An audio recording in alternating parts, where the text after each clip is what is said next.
Hello, hello. How's everyone doing? Happy Monday. I wanted to hop on real quick for 10 minutes because I have been having a lot of conversations with my executive clients, with people who have been reaching out to me for consultations. And I am seeing this pattern over and over and over again in terms of why it is difficult for executives to leave their current role, even when the grass is greener. This is true, especially for executives. It is harder to leave than someone who is less senior in their career. And there are specific reasons as to why this is going on. So I'm going to tie it back to my own story when I was in the corporate world and a leader. I found it very difficult to leave because when I was there working with the senior leadership team, especially with the C-level, I found that I was dealing with a situation where the strategy was constantly changing from the C-suite. It was very frustrating because I would have to rally my team and we would have to put in all of these hours only to change everything. And even though that was frustrating, it was hard for me seeing my team, burning out, even leaving. I still had difficulty leaving an organization that didn't align with my values. And that is because I was in this fixer persona. This fixer persona was so attached to wanting to fix a situation. And the more I couldn't, the more I wanted to stay in order to fix it. And I had a lot of guilt around leaving my team and seeing them struggle. So I stayed and convinced myself for reason X, Y, Z. Sometimes I would make excuses about how it would be difficult to find a job. Sometimes I would make excuses about the economy. And I would just stay because I was at a subconscious level feeling guilty to leave people behind. And at a subconscious level, I had that fixer mindset where I just wanted to fix the situation. It comes from childhood. It comes from,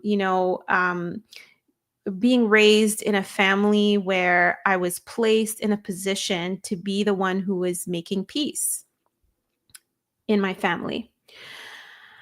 And so, what the consequences of that, me staying, all it did is it ended up causing me to compensate for my team to take on more responsibilities because we were short staffed.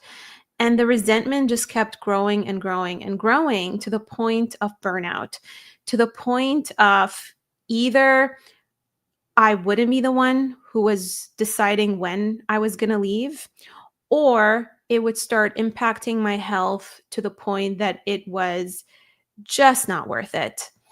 Um, I will say in 2016, that is when things got pretty bad for me. And I was working around the clock. I was working with offshore teams. Yes, I delivered and I was happy because I was temporarily recognized and got an award. But at what cost? I had a pancreatitis attack to the point where I was hospitalized for an entire week. I was on IV fluids. I could not eat. I could not drink. And it resulted eventually in me losing half of my pancreas. When I was talking to a few of my leadership clients last week, this is what they shared with me. One of the biggest lessons that they've learned. I asked them this question: what would you coach your past self? What would you do differently? And one of my clients, who is at the director level, shared with me that he would have started coming up with a plan earlier rather than waiting till things got bad. Because when you wait until things get bad and you don't do anything about it, and you tell yourself, well, it can't be worse than what I have, there are people who don't have a job, you end up at the mercy of the organization. You don't have any leverage. And he said to me that he would have started planning figuring out what type of role he wanted to land, coming up with his positioning, his rebrand, so that he would be in a position of power where he's driving his career, where he would have time and options versus being in a position where you literally have to take any job to pay the bills. Another client of mine at the VP level shared with me that what she would have done differently is she would have paid attention to the signs that things are going downhill. Reorg. If your company is going through a reorg, even if they tell you that they're not going to let you go, you can't take their word for it. And what she shared with me is she unfortunately waited until her boss got let go, and then she still didn't, look at other options. She still didn't come up with a plan, an exit plan. And then she ended up getting laid off. So these are a couple of things that are very tough to navigate. And it's also part of the reason why it's especially difficult for executives to leave, because you feel that you are in a protector role. And there might be feelings of disloyalty and guilt around leaving people behind. So it makes it even harder for you to look out for yourself. Also, another reason why it's difficult for a lot of leaders to leave is when they get mixed messages. You get recognition, but then the recognition does not align with the compensation, with the promises for promotion, or how you're treated. It's not consistent. So when you get a senior leadership team that one day recognizes you in front of everyone else and in front of the organization for, let's say, bringing in more revenue, a successful project, but then on the other hand, they're not rewarding you for it, whether it's a promised promotion or a pay raise, obviously that's going to confuse you. It's kind of like being in a relationship where the person tells you that they can't live without you, but then they don't want to commit to you. That's something that one of my clients shared with me, where she would see, recognition externally about her accomplishments, but then it doesn't align with her compensation or her promotion. Let me know in the chat if this is something that, you resonate with, and if you are worried that someone is going to see this. I would say just give it a like so that someone who is in need might benefit, and privately send me a DM so that we can chat about it. It's hard for me to see people struggling with this. And like one of my clients said to me the other day, one of my regrets is convincing myself that I'll be okay after a layoff, going out with my kids, having fun, and then coming back and the reality sets in. And I wish that I gotten help sooner, because help doesn't necessarily mean we jump into job search mode. Help can mean processing your emotions from a bad situation at work or from a layoff, because a layoff is like a breakup in many ways. The end of a work relationship is no different than the end of a personal relationship. You go through phases, you go through denial, you go through anger, you go through ruminating on what you could have done differently. And it's so important to have someone to talk to about this, because you need to get to the stage where you're unaffected in order to basically do something about it in a constructive way.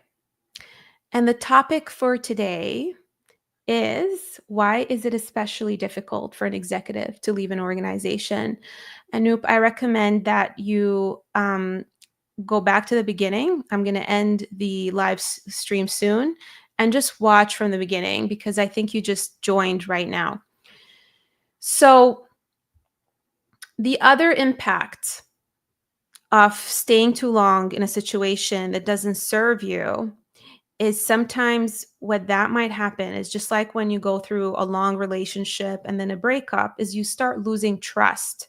You start losing trust in other organizations, and you might not be aware of this, but at a subconscious level, even though you're answering the questions correctly, your vibe, your body language, it just comes off like you don't want to be there. And so this is why I tell people, jumping into writing your resume, jumping into interviewing, jumping into networking is not going to serve you if you don't process these emotions, if you don't come up with a plan that you're excited about, and if you don't work with someone who breaks these goals into small, actionable steps. Just like working with a personal trainer. The idea of losing 20 pounds is overwhelming. But when you're working with someone who breaks that down into comfortable small steps, it just makes it easier, because as human beings, sometimes we need some level of accountability. Sometimes we need someone who guides us through this, who holds our hand. And the journey has to be fun, because if the idea of applying for better roles makes you nervous, then of course you're not going to follow through. All right, I hope this is helpful. If you find this helpful, please give me a like. It's going to help with the algorithm. It's going to help, push this to someone who really needs to hear this today. And if you are in this situation, it's not going to hurt you to ask for help. It doesn't mean that you're not strong. You are a strong person by asking for help. And this is why I offer a free career diagnosis, so that you have the opportunity to, at a minimum, talk about this with me. It doesn't mean that we're going to end up working together, because fit is important, but at least you hear another perspective. I hope you have a wonderful day. Happy Monday. Love you all.